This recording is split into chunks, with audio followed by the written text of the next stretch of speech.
이 사람이 찾아와 주지 않으면 나는 이제 얼굴을 볼 수 없는 그런 좀 특수한 관계인데, 그렇지만 뭔가 올 때마다 되게 반갑고 또 막 너무 괴롭기도 하고 좋은 거 보면 생각나고 그래서 사람이 아닐까. 너무 그만하고 싶어요. 빨리 이별 선언하고 싶습니다. 우리 이제 헤어져요. 안녕하세요. 일과 일상 그리고 사랑까지 그 속의 모든 인연을 탐구하는 이곳은 사람 사이입니다. 저는 윌류의 강동훈입니다. 오늘은 특별히 우리나라의 독서율을 이제 끌어올리신 분이자 독서 유발자, 30만 북유튜버이시자 작가이신 김겨울님을 모셨습니다. 반갑습니다. 안녕하세요, 김겨울입니다. 반갑습니다. 네. 유튜버랑 이제 작가로서 이제 다양한 활동들을 하고 계신데, 그럼에도 이제 김겨울님을 모르시는 분들이 있을 수도 있으니 간단하게 자기소개 부탁드릴게요. 네, 안녕하세요. 저는 유튜브에서 겨울서점이라는 채널을 2017년부터 해오고 있었고요. 그리고 MBC에서 라디오 DJ도 꽤 오랫동안 했었고, 책도 여러 권 냈고, 지금은 대학원에서 철학 공부를 하고 있는 김겨울이라고 합니다. 반갑습니다.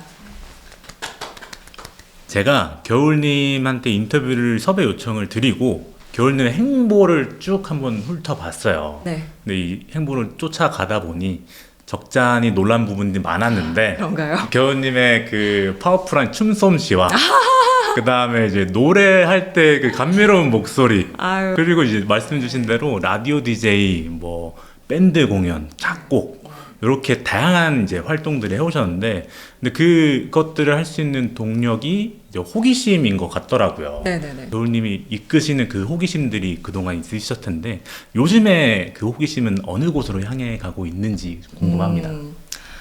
네, 제가 소시적에 많은 일을 했죠.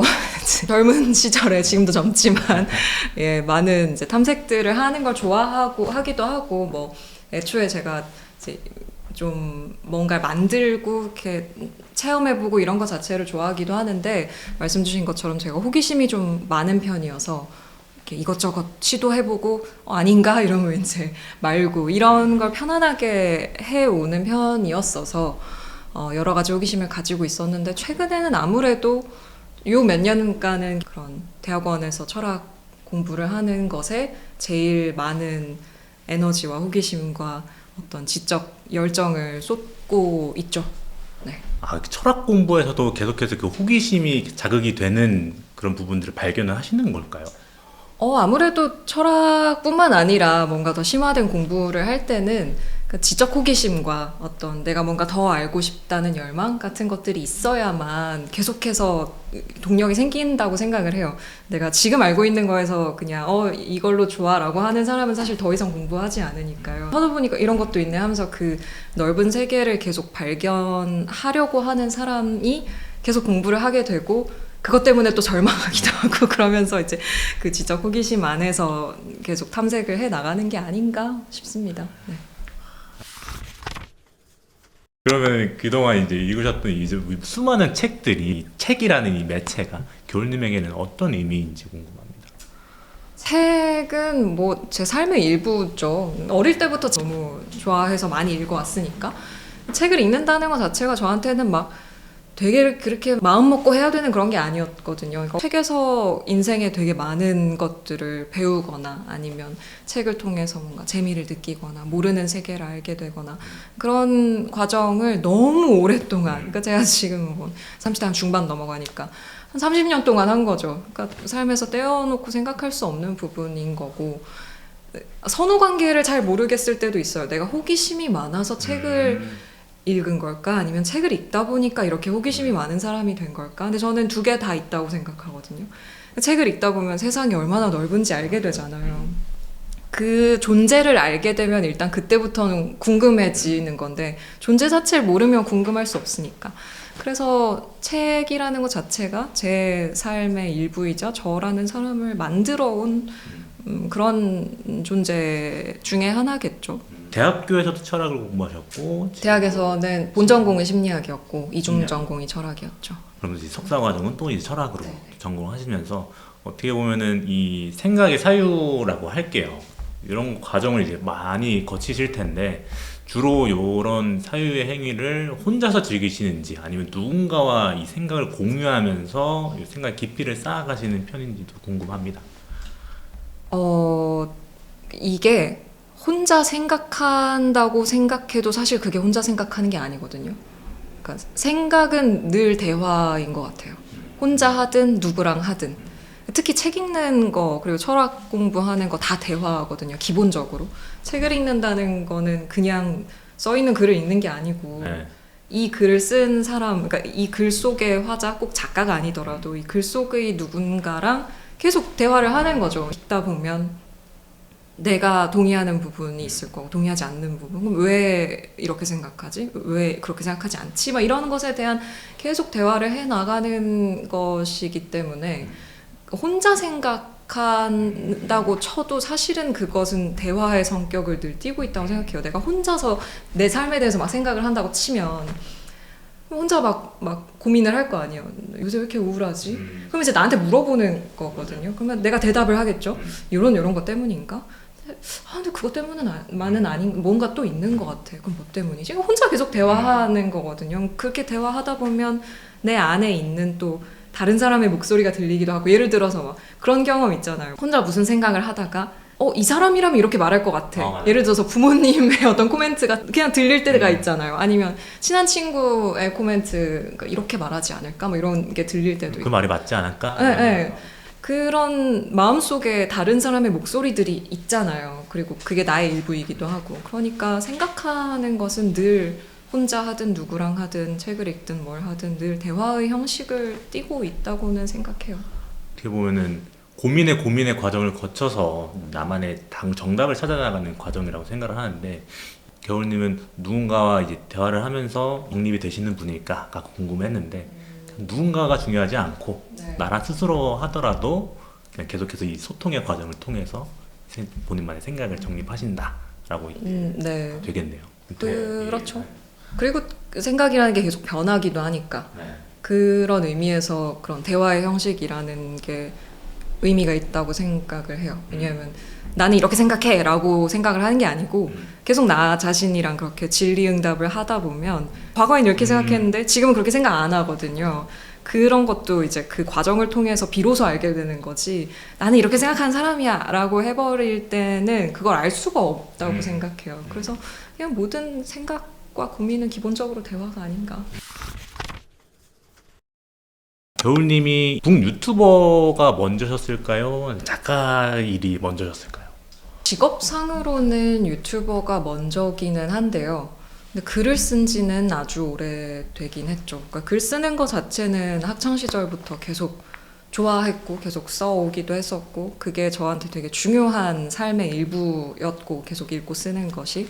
그래서 대학을 다니는 동안도 뭔가 나중에 이제 글을 쓰는 일을 하거나 뭔가 글을 통해서 돈을 버는 일을 할 수 있으면 좋겠다는 생각을 계속 하고 있었고, 뭐 고등학생 때도 막연히 그냥 나중에 뭔가 글밥 먹고 살 수 있으면 좋겠다 뭐 이런 생각을 했었는데, 그러던 와중에 뭐 어찌저찌해서 유튜브를 시작을 한 거고, 유튜브를 시작하고서 이름이 좀 알려지니까 이제 그 전에도 뭐 대학생 기자단도 하고 뭐 선배들 잡지 만들면 거기서 글도 쓰고 뭐 이런 거 하고 있었는데, 그런 이력들이 있으니까 유튜브를 시작한 후에 뭔가 그런 글을 써주세요라고 하는 원고 청탁이나 그런 걸 받았을 때 감사한 마음으로 글을 쓸 수 있었던 거죠. 그래서 직업상으로는 유튜버가 먼저지만 글을 쓴 지는 더 오래됐습니다.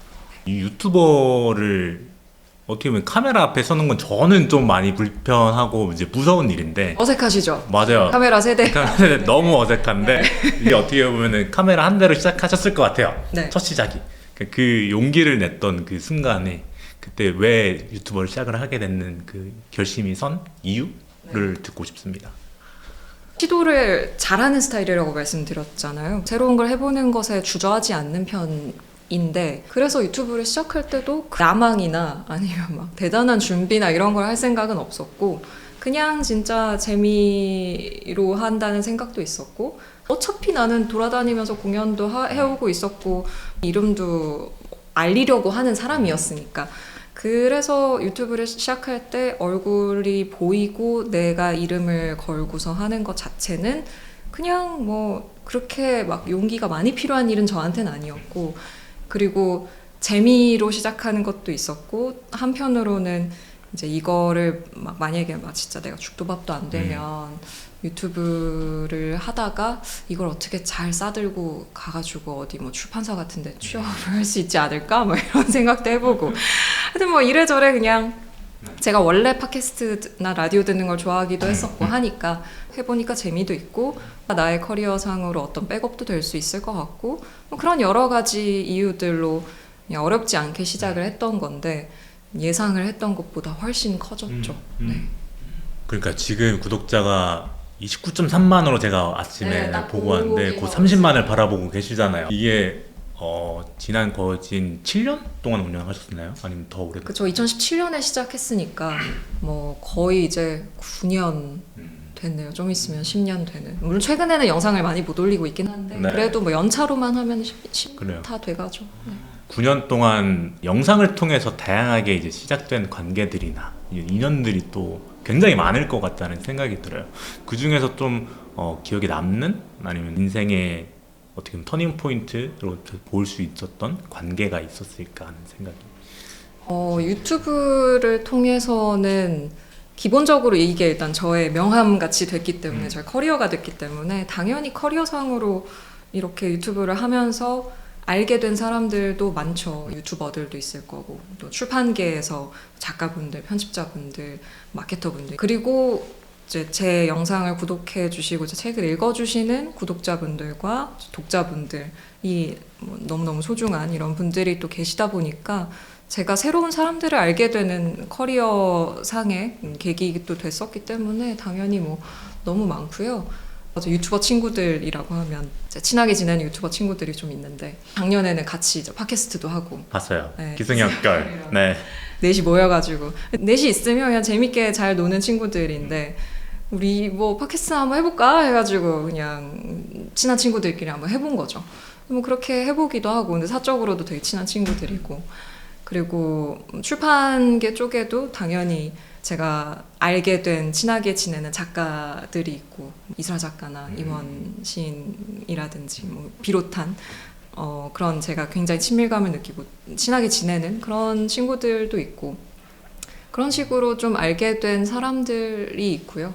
그리고 이렇게 강연을 다니거나 토크를 하거나 하게 됐을 때 친숙하게 얼굴을 자주 보는 독자분들이 계세요. 뭐 개인적인 관계를 맺고 있는 건 아니지만 그 중에는 저를 오랫동안 봐오신 분들도 계시거든요. 그러면은 이제 아니까 만나면은 얼굴도 알고 이름도 알고 하니까 만나면은 이제 요새 어떻게 지내요? 그래서 막 인사도 하고 그럼 막 저 취업했어요. 그럼 막 취업 축하도 해주고 그러면 되게 몇 년 오래되고 하면은 이제 그 사람의 인생에 어느 정도의 변화도 저도 알게 된단 말이에요.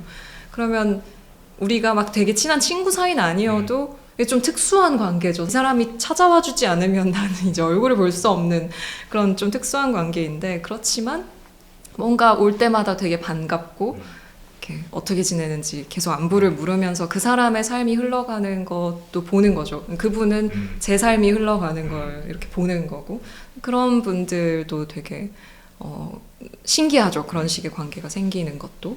네. 그러니까 이 어떻게 보면 팬분이 오셔갖고는 두세 마디 자기에 대해서 이제 던져주면은 이제 그게 이제 1년마다든 아니면 분기마다든 그분에 대한 정보들이 쌓이면서 이분의 뭐 삶도 어떻게 보면 멀리서 바라볼 수 있지만 그래도 친밀감이 생기는 그런 관계가 유독 남다를 것 같다라는 생각이 들었고 팬도 마찬가지고 얼굴을 이제 모르는 분들과의 소통 라디오 DJ 하실 때도 마찬가지고 얼굴을 모르는 분들과의 소통 과정을 거치시면서 그분들에게 위로를 드리기도 하셨고 그분들을 통해서 위로를 받으신 것 같기도 하고 그런 이제 얼굴을 모르는 사람들과의 관계에 대해서는 어떻게 받아들이고 계신지가 궁금해요. 되게 특수한 관계죠, 사실. 근데 처음 유튜브를 시작할 때는 사실 이게 막 저에게 중요한 관계가 될 거라고 상상을 못 했었거든요. 사실 그렇잖아요. 사람들이 보고 구독을 하고 이런 거지 사실 내가 이 사람들이랑 어떤 유효한 인간관계를 맺게 될 거라고 상상하기 어렵잖아요. 근데 몇 년을 하면서 어느 순간엔 무슨 생각을 했냐면 유튜브를 하다가 슬럼프가 왔었을 때가 있는데 영상을 매주 올리면 영상을 올리고 나서 영상의 반응을 볼 거 아니에요. 네. 뭐 조회수도 있을 거고 댓글 수, 뭐 좋아요 수, 뭐 막 이런 거를 보다 보면 너무너무 스트레스를 받는 거죠. 매주 시험 치러 가는 사람처럼. 그거 자체가 너무 스트레스를 받아서 그것 때문에 좀 약간 슬럼프가 왔던 적이 있는데, 그래서 사실 많은 유튜버들이 그것에 굉장히 괴로워하기도 하고. 근데 그때 무슨 생각을 하면서 되게 그걸 벗어나려고 했냐면, 이걸 보는 사람들이, 그러니까 이 숫자가 아니라 사람이라는 생각을 하려고 되게 노력을 많이 했었어요. 예를 들어서 3만 명이 봐. 중복 클릭이 있다고 쳐도 어쨌든 10,000명 이상이 이 영상을 눌러본 거죠. 근데 그게 그냥 숫자로 만 이렇게 돼 있지만 사실 10,000명이 앉아 있다고 생각해 보세요. 굉장히 많은 숫자거든요. 콘서트홀을 채울 수 있는 숫자인데, 그렇게 생각을 하면 너무너무 감사하고 또 무서운 일이기도 한 거죠. 그러니까 한 명 한 명의 실물 인간들이 이걸 보고 있다는 생각을 하려고 되게 노력을 했었고, 그리고 나서 진짜로 이제 오프라인에서 사람들을 만나게 되는 계기들이 제가 있을 거잖아요. 네. 북토크든 강연이든 편지를 받을 때가 있어요.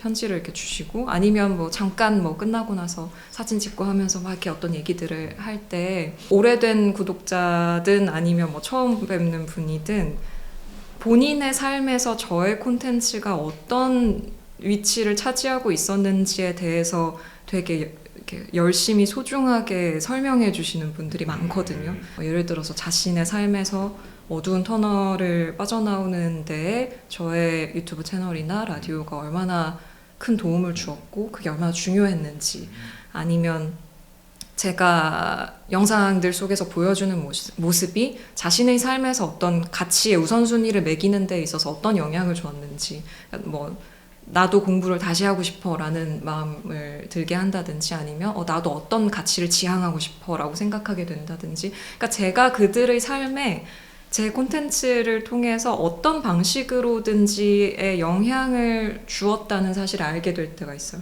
그게 인플루언서라는 말을 쓰는 거죠. 인플루언서 하는 거니까.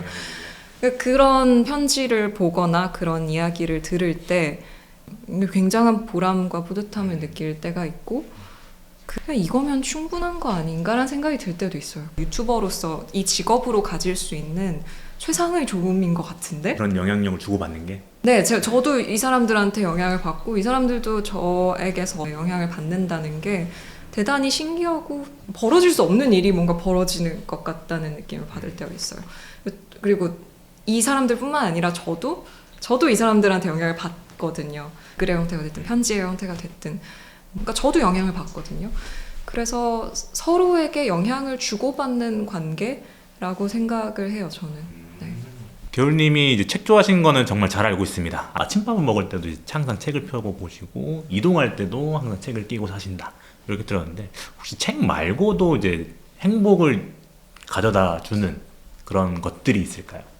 있죠, 당연히. 별거 아닌 것들이에요. 예를 들어서 아침에 매일 요거트를 먹거든요, 제가. 두유 요거트를. 그게 너무 좋아요. 두유 요거트를 매일 아침 먹을 수 있다는 사실이 되게 좋아하거든요, 두유 네. 요거트를. 두유 요거트에 블루베리 넣어 먹는 거? 네. 그러고 나서 커피 한 잔 마시면 굉장히 좋아요. 매일 아침에 하는 건데, 근데 그게 엄청난 큰 기쁨은 아니죠. 사실 막 로또를 맞는 것 같은 행복은 아닐 거 아니에요. 그런 건 아니지만 그냥 되게 작은 기분 좋음이거든요. 되게 소소한데 되게 기분 좋아요. 그냥. 눈 뜨자마자 그런 행복한 아침을 시작할 수 있는 게, 행복을 느낄 수 있는 게 저는 좀 부럽기도 하고. 그렇다고 제가 막 그거 알죠. 일어나진 않아요. 알죠. 이렇게 일어나가지고 알죠. 요거트 막 이렇게 해서 이렇게 먹으면 그래도 삶이 좀 괜찮네, 뭐 이렇게 이런 생각을 하는 거죠. 예, 그래서 커피 한 잔 딱 마시면 그래, 와 괜찮다, 나쁘지 않다, 오늘 하루 또 열심히 살아봐야지, 뭐 이런 생각 하는 거죠. 아침 외에 수업이나 이런 것들은 이제 그만두셨다고 아까 말씀해 주셨어요. 그런 거 외에도 이런 활동 면에서도 즐거움을 가져다 주는 것들이 있을까 좀 궁금해요. 작년에 그 친구들하고 팟캐스트 하는 거 너무 재밌었고요. 기승역결 하는 거 자체가 친한 친구들이지만 우리가 또 정기적으로 만나서 어떤 주제에 대해서 그렇게 공식적으로 이야기를 하는 거 자체가 사실 친구들 사이에 그런 거 하는 일은 없잖아요. 어려워요. 네. 시간 나면 만나서 뭐 영화를 보든 뭐 밥을 먹든 하고 그냥 뭐 살아가는 얘기나 좀 하다가 빠이빠이 하는 거지. 우리가 주제를 정해서 이 주제에 대해서 막 각자 추천할 걸 골라오고 얘가 추천한 뮤지컬 우리가 다 봐오고 이런 일은 안 하잖아요. 그렇죠. 거의 보통 이제 나 무슨 일이 있었어. 네. 그쵸. 자기한테 벌어진 일을 공유를 하는 거지. 근데 그걸 해보니까 너무 재미가 있는 거예요. 그리고 그 친구에 대해서 좀 더 알게 되기도 하고 그것 자체가 너무 좋았어요. 그러니까 예를 들어서 친구한테 뭐 내가 좋아하는 음반이야 하면서 음반 주고 나서 나중에 이렇게 들어봤어? 뭐 이렇게 하기 좀 그렇잖아요. 그냥 주고 뭐 책 선물 뭐 이렇게 주면은 읽어봤어? 뭐 이렇게 못 하잖아요. 그냥 뭐 아이 뭐 좋았겠거니 그냥 넘어가는 거지. 근데 이제 거기서는 읽어와야 되고 들어와야 되고 봐와야 되거든요. 강제를 할 수 있는 거죠. 그러니까 서로가 서로에게.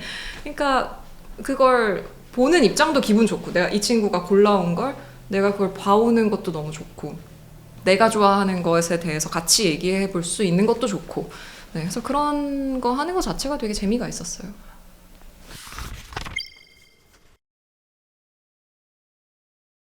유독 굉장히 특별한 인연이신 것 같아요. 기승역결 그 그룹 겨울님이 정의하는 이제 소중한 인연, 좋은 인연이란 무엇인가 이런 것들 이제 묻고 싶거든요.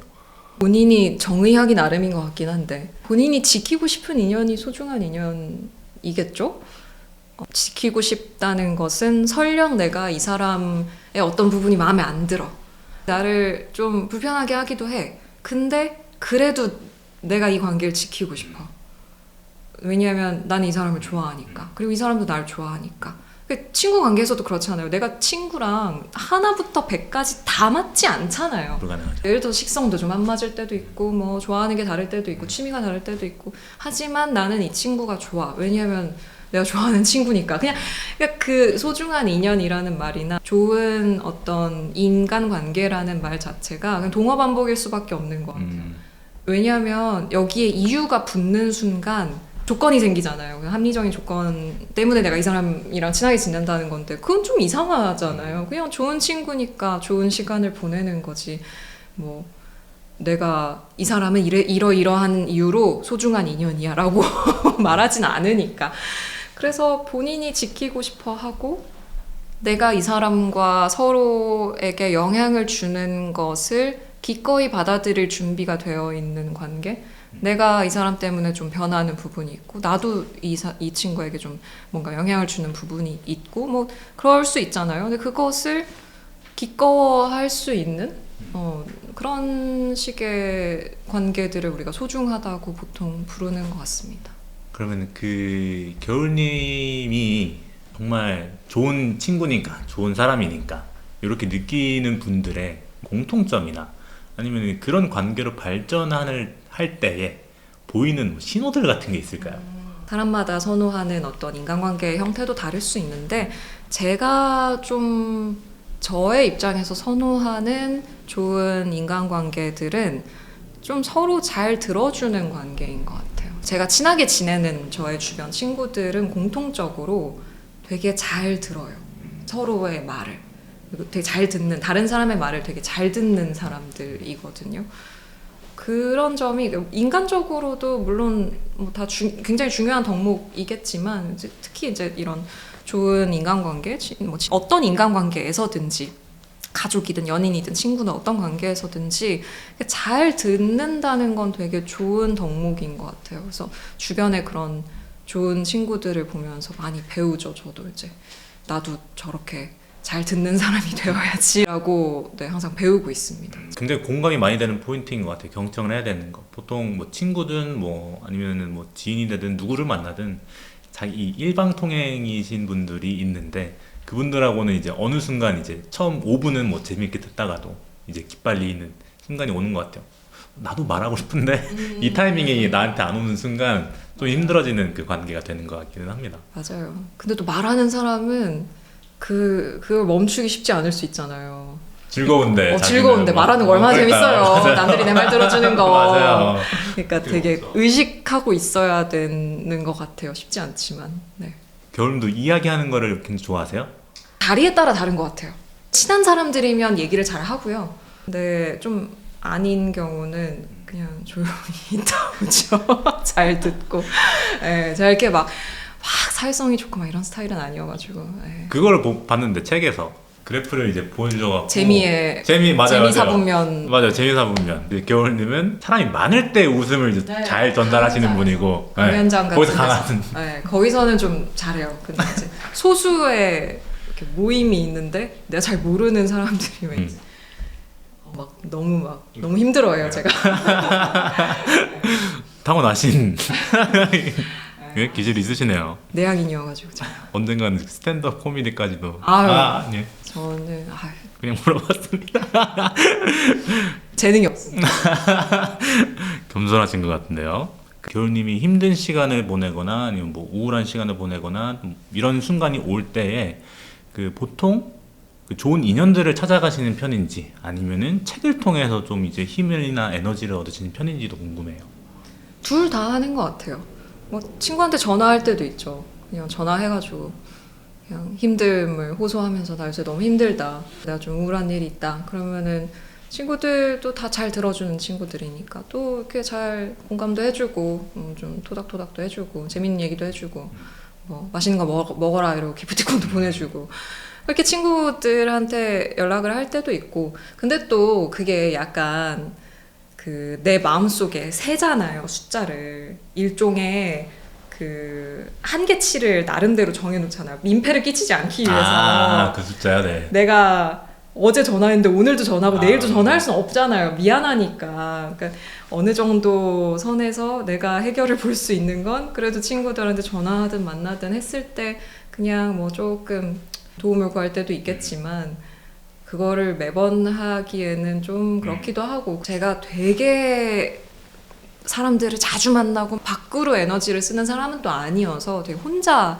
이렇게 안쪽으로 에너지를 쓰는 사람이다 보니까 아무래도 책을 읽게 될 때도 많은 것 같아요. 둘 다 하지만 혼자서 내가 이 감정들을 어떻게 처리할 수 있을까 이런 걸 고민을 해보기도 하고 뭐 고민한다고 안 될 때도 많잖아요. 고민한다고 뭐 되면 뭐 얼마나 좋겠어요. 근데 안 되니까 안 될 때는 그냥 뭐 책이나 읽자 하고서 아예 그냥 관련 없는 책. 관련 없는 책? 네, 그러니까 저는 사람들이 힘들고 막 괴로울 때 힐링을 위해서 책을 읽으려고 하잖아요. 근데 저는 그냥 아무 상관없는 책 읽어요. 뭐 SF 책을 읽는다. 아니 뭐 SF를 읽든지 아니면 뭐 그냥 아예 비문학을 읽든지 그냥 아예 상관없는 책을 읽을 때도 많아요. 내 감정 안에 갇히면 그게 해결은 안 되고 심화만 될 때도 있어서 그냥 아예 거기서 벗어나 버리는 거죠. 나 지금 힘들어, 나 지금 위로가 필요해, 위로를 주는 책, 힐링되는 문장을 얻고 싶어 이러기보다 그냥 거기서 나가는 거죠. 그래서 나가서 이제 다른 영역들로 좀 바람을 쐬는 느낌으로 그렇게 해서 아예 다른 종류의 책을 읽을 때도 있어요. 환기시키는 개념으로 네네네. 그렇게 한번 산책 갔다가 오면은 또 이제 편안해지시고 네. 아니면 또 친구 실제로 산책을 하기도 해요.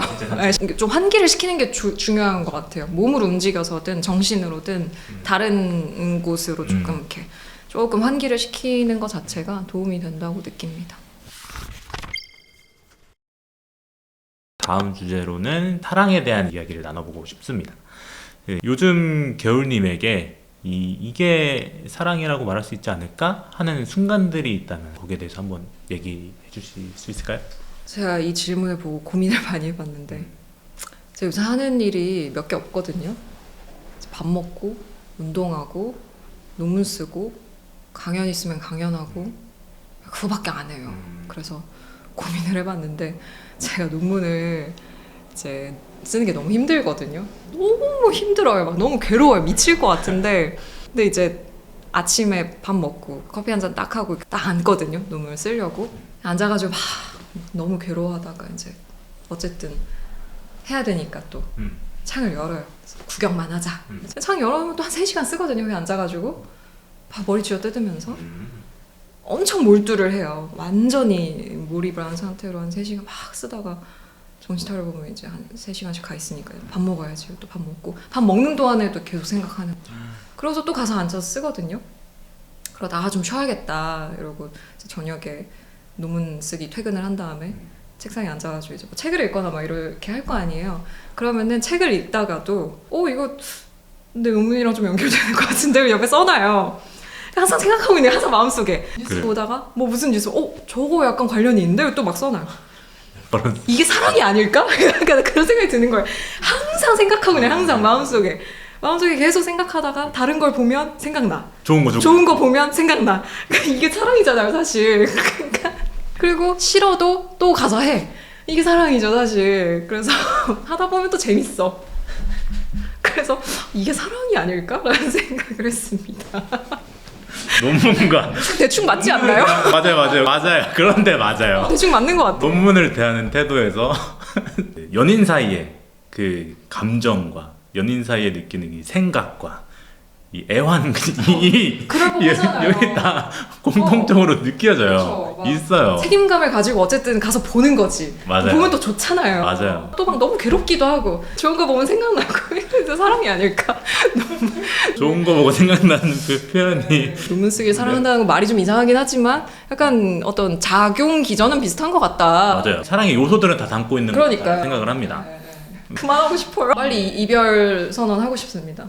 우리 이제 헤어져요. 다음 질문으로 저희 윌류에서 42가지 질문들이 있어요.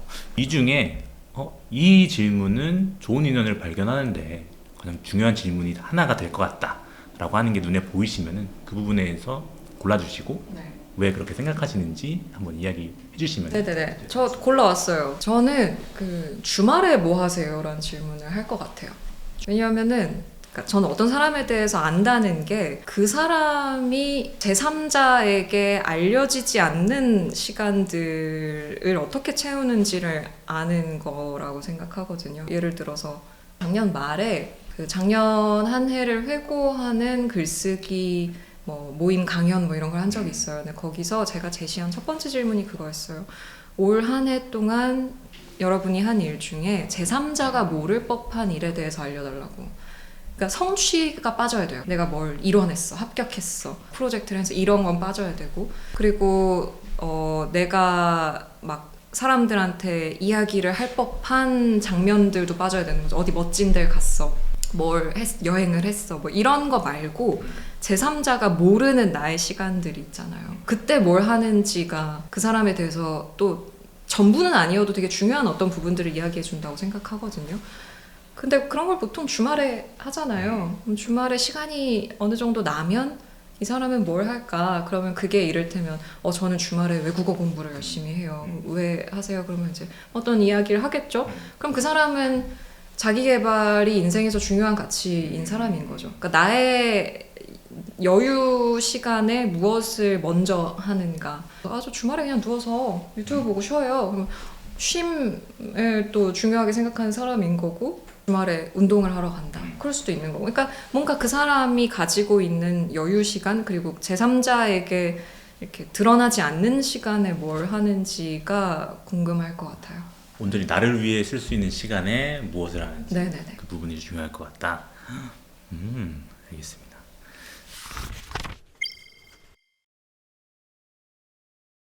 겨울님 초반에 제가 말씀드린 대로 굉장히 다양한 수식어가 따라다니시는 분인데 작가, 북튜버 이런 수식어를 제외하고 김겨울은 빈칸 사람이다. 이 문장의 이 빈칸에 어떻게 채우고 싶으세요? 저는 되게 단순한데 김겨울은 읽고 쓰는 사람이다. 그게 저한테 제일 중요한 일이고 아마 앞으로도 웬만하면 그러지 않을까라고 생각을 하고 있고, 읽고 쓰는 걸 저의 정체성으로 생각해 왔기 때문에 읽고 쓰는 사람이라고 부르는 것이 제일 좋을 것 같습니다. 정말 어렸을 때부터 읽고 쓰셔왔고 네네. 지금도 읽고 쓰시고 이제 먼 날이 돼서라도 그럴 수 있으면 좋겠어요. 그게 가장 좋은. 네. 근데 그러려면 이제 몸 관리를 잘해야 되거든요. 나중에 나이를 먹어서도 좀 깨끗한 정신으로 읽고 쓸 수 있도록 살 수 있으면 좋겠다라고 생각을 하기도 해요. 실제로. 그래서 내가 몇 살까지 이걸 할 수 있을까라고 막 혼자 계산해보기도 하고.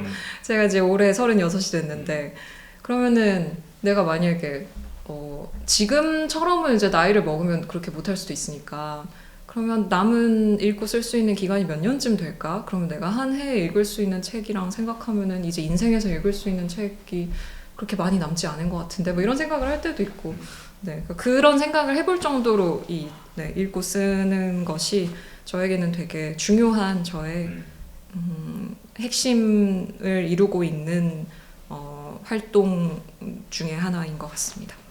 책을 왜 읽으시는 것 같은지가 문득 이제 궁금한 부분인데 제가 듣다 보니까는 겨울님은 책을 통해서 경험의 확장이라고 이제 말씀해 주셨잖아요. 다른 그 내가 모르는 분야의 책을 읽으면서 그 사람이 얘기하는 이 세계가 나에겐 너무 신선해. 그러면서 호기심이 생겨. 이런 세계를 더 발견하고 싶은 욕망이 이제 좀 다른 케이스인지가 문득 궁금해갖고.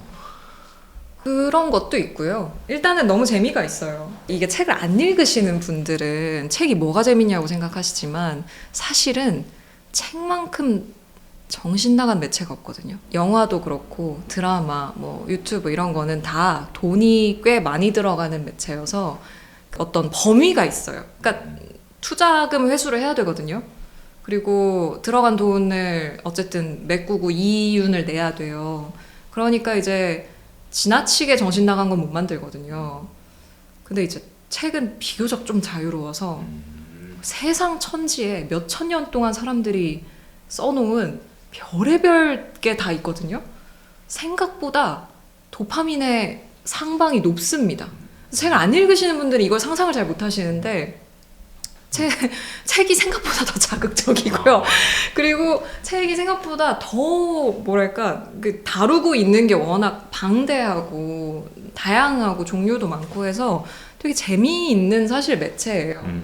그 책이 한번 이 어떤 마음의 그 허들을 넘기 시작하면 이게 좀 익숙해지기 시작하면 너무 재밌는 매체거든요. 그리고 책을 읽으면서 알게 되는 다양한 세계들이 있다고 말씀을 드렸는데 사실은 그게 알게 되기도 하지만 어떤 면에서는 나의 일부분을 계속 바꿔가기도 하거든요. 그게 내가 그냥 이렇게 읽는 게 아니라 마치 제가 구독자 혹은 독자분들과 서로에게 영향을 주고받는 것처럼 혹은 제가 친한 친구들에게서 뭔가를 배우고 닮아가려고 하는 것처럼 그래서 내가 그게 눈에 보일 만큼 막 갑자기 어느 날 다른 사람이 되진 않지만 아주 약간씩 영향을 내가 받아가는 것처럼 사실 책을 읽을 때도 비슷한 일이 벌어질 때도 있어요. 근데 읽다 보면 내가 뭔가 약간 다른 관점으로 뭔가를 보게 되고 조금 다른 행동을 하게 되고 다른 생각을 하게 되고 그게 책을 읽는 일이 재밌어서 읽는 것이기도 하지만 그런 관점에서 생각해보면 나를 계속해서 갱신해 나가는 일이기도 하거든요. 계속해서 다른 것들을 만나면서 나의 어떤 부분들을 다시 생각해보고 다른 관점에서 보고 갱신하기도 하고 혹은 진짜 말이 안 통할 수도 있거든요. 근데 그런 것도 해보는 거죠. 그냥 나 진짜 이 사람 나랑 안 맞네 이런 것도 해볼 수도 있는 거고 근데 그럼에도 불구하고 내가 이 사람을 이해해 볼 수도 있는 거고 그러니까 그런 식으로 계속 이제 갱신을 해나가는 것 자체가 저의 정체성이기도 했고 뭐 그렇게 되어가는 것 자체를 제가 좀 좋아하기도 하고 그리고 그런 것도 있어요. 그 말씀드렸듯이 너무 많이 알게 돼버린 거죠. 내가 모르는 미지의 세계가 있다는 것을 저 넓은 게 있다는 걸 알아버리는 거죠. 뭔가 저기 신대륙이 있어. 근데 내가 그걸 알아. 그러면 궁금하잖아요. 그러니까 그런 궁금함도 있고 여러 가지 이유들인 것 같아요. 다음 질문으로는 그 겨울님이 어떤 캐릭터를 가진 사람이 되고 싶은지가 궁금합니다. 이 질문을 드리는 이유는 제가 이 겨울의 언어라는 책을 읽으면서 그 떠올랐던 이 키워드들이 있어요. 다정함, 다정, 친절, 존중, 배려, 그리고 이제 오늘이라는 키워드들이 떠올랐고, 이게 되게 저를 좋게 봐주셨는데 책을 제가 그렇게 써서 감사합니다. 제가 느꼈던 이제 키워드들입니다. 네네네. 배려와 존중, 다정함, 요것들을 가지고 계신다고 느꼈는데 앞으로 이제 미래의 겨울님은 어떠한 성향을 가진 사람이 되고 싶은지가 또 궁금하네요. 남의 일에 슬퍼할 수 있는 사람이었으면 좋겠어요. 나이를 먹을수록 느끼는 게 참 남의 일로 울기 힘든 것 같아요. 어렸을 땐 더 잘 됐던 것 같은데 내 일 같은 거에 참 감정이입 잘 되잖아요. 근데 나랑 상관없는 것에 마음이 움직이기가 되게 어렵다는 생각이 들고요. 근데 그런 걸 할 수 있었으면 좋겠어요. 제가 참 여러모로 부족함이 많은 사람이라고 제 스스로 생각을 하는데, 그러니까 저는 저의 부족함을 알잖아요. 그런 것들을 잘 이렇게 조금씩 바꿔 나가는 걸 계속 할 수 있으면 좋겠어요. 그러니까 물론 어떤 완벽한 상태를 가정할 수는 없죠. 사람마다 다 장단점이 있고 누군가는 이게 장점인데 그게 동시에 단점이고, 사실 그렇잖아요. 장점과 단점이 분리되어 있는 게 아니라 어떤 특성이 그 사람의 장점이자 단점인 경우가 많죠. 누구에게나 다정한 사람은 그 친절함이 장점인데 그 친절함이 단점인 거고, 사실 그렇잖아요. 그 장점과 단점은 항상 같은 거지만 그래서 뭔가 어떤 이상적인 인간상을 놓고 내가 거기에 다가가는 그런 건 할 수 없겠지만, 제가 생각했을 때 저 스스로 좀 이걸 바꿔나가면 좋겠다라는 생각이 제 자신에게 계속 들 수 있으면 좋겠어요. 마지막으로 새로운 인연을 찾아 나서시는 분들에게, 그분들에게 전하고 싶은 좀 힘이 될 수 있는 한마디 해줄 수 있을까요? 네, 일단은 그 용감함에 찬사를 드리고요. 대단한 것 같아요. 용기도 용기지만 그런 마음이 들려면 약간 에너지가 필요하다고 생각하거든요. 뭔가 이제 사람을 향한 에너지가 있어야 된다고 생각하는데, 그런 거를 가지고 있다는 것 자체가 되게 삶에서 어떤 본인의 에너지를 충분히 가지고 있다는 뜻인 것 같기도 해서 용감함에 되게 멋지다는 말씀을 드리고 싶고요. 조금 마음의 여유를 가지고 하는 게 모든 일에 있어서 좋은 것 같아요. 조바심을 가지고 조급해하고 뭔가 빨리 뭔가를 하려고 하고, 아니면 지금 당장 완전히 만족스럽지 않다고 되게 그것에 대해서 불만을 가지고 그걸 빨리 해소하려고 하고 빨리 뭔가 결과를 보려고 하고, 그런 것보다는 그냥 좀 마음의 여유를 가지고 이렇게 차근차근히 그냥 천천히 좀 여유를 갖고, 첫 번째 봤어 이 사람이야 난 당장 내일 결혼하겠어 이런 좀 이상하잖아요. 그냥 좀 마음의 여유를 갖고 마음을 편안히 가지고 나서 보시면 어떨까 싶습니다. 네. 감사합니다. 이렇게 해서 오늘 일과 일상 그리고 사랑까지 겨울님의 관계에 대한, 좋은 인연에 대한 시선을 알아볼 수 있었던 인터뷰 여기서 마무리를 하려고 합니다. 오늘 마지막으로 인터뷰 하시면서 좀 소감을 한번 들어보고 싶어요. 어떠셨는지. 일단은 지금 연애에는 전혀 관심이 없는 상태여서 정말 제 인생에 그렇게 큰 관심사가 아니거든요. 지금은 저 논문과 지금 사랑에 빠져 있기 때문에 저의 인생에서 지금 중요한 주제는 아니어서 사실 조금 걱정하기도 했었는데, 인생 전반적으로나 관계 전반적으로 여러 가지 좀 재미있는, 이렇게 의미 있는 질문들을 해주셔서 저도 편안하게 재미있게 답변을 할 수 있었던 것 같습니다. 네, 초대해 주셔서 감사합니다. 네. 와주셔서 감사합니다. 오늘 뜻깊은 시간에 함께 해주신 김겨울 작가님께 다시 한번 감사 인사 드리고요. 저희 사람 사이는 다음에 또 소중한 인연과 함께하는 시간으로 다시 찾아뵙겠습니다. 고맙습니다.